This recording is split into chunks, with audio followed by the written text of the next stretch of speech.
época era que era muito mais difícil comprar um videogame. Assim como hoje em dia, os videogames já eram muito caros, mas eu acho que era mais difícil comprar um console comparando a hoje. Então, pelo menos na minha cidade, era raríssimo conhecer um moleque que tinha um Mega Drive ou um Super Nintendo em seu auge. Se não fossem as locadoras de games, não teríamos a oportunidade de jogar os melhores games do momento. Quem jogava games nas locadoras sabe o quanto tempo voava. Eu lembro que quando pagava uma hora, ficava olhando direto pro relógio para saber quanto tempo ainda restava. Na locadora que eu jogava, podíamos pagar entre 15 minutos ou quantas horas quisesse. E se pagássemos, por exemplo, uma hora, só podíamos trocar de cartucho 2 vezes.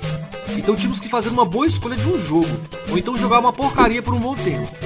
Algo interessante é que praticamente não víamos adultos nas locadoras.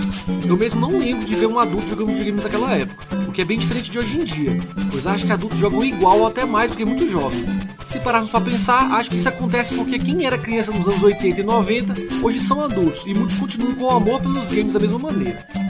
Uma lembrança muito forte que eu tenho das locadoras eram as músicas de jogos que se destacavam naquela barulheira toda. Eu lembro que onde eu jogava não tinha um limite de volume da TV, então a galera aumentava o volume e ficava uma zoeira só. Mas lembro que 3 jogos se destacavam na multidão. Lembro que muitas vezes chegava na locadora e a barulheira era tremenda, mas eu ouvia claramente a música da primeira fase do jogo F0.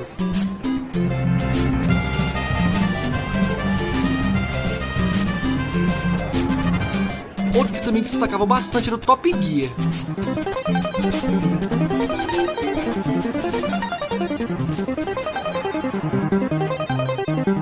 Mas acho que a lembrança mais nostálgica que tenho dessas músicas que se destacavam na locadora era do jogo Super Voleibol do Mega Drive.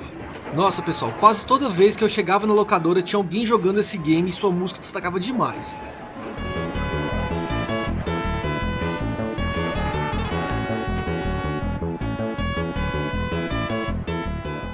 Outra lembrança dessa época é que em muitos momentos revezávamos entre as locadoras e as casas de fliperamas que viviam lotadas. Como era incrível jogar Street Fighter 2, Final Fight ou Mortal Kombat naquela época. Infelizmente, as poucas casas de fliperamas que existem hoje em dia não fazem nem perto o sucesso dos anos 80 e 90 e na maioria das vezes vivem vazias.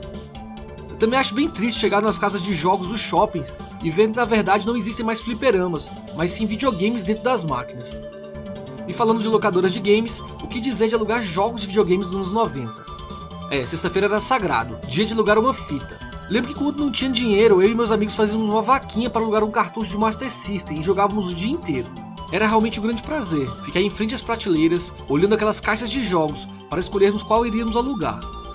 Pessoal, quem teve o prazer de viver a infância nas locadoras, sabe o quanto era incrível tudo aquilo.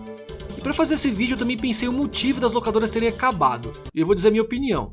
Acho que o primeiro motivo foi a facilidade em comprar videogames, que ao meu ver ficou bem mais fácil a partir de 1990.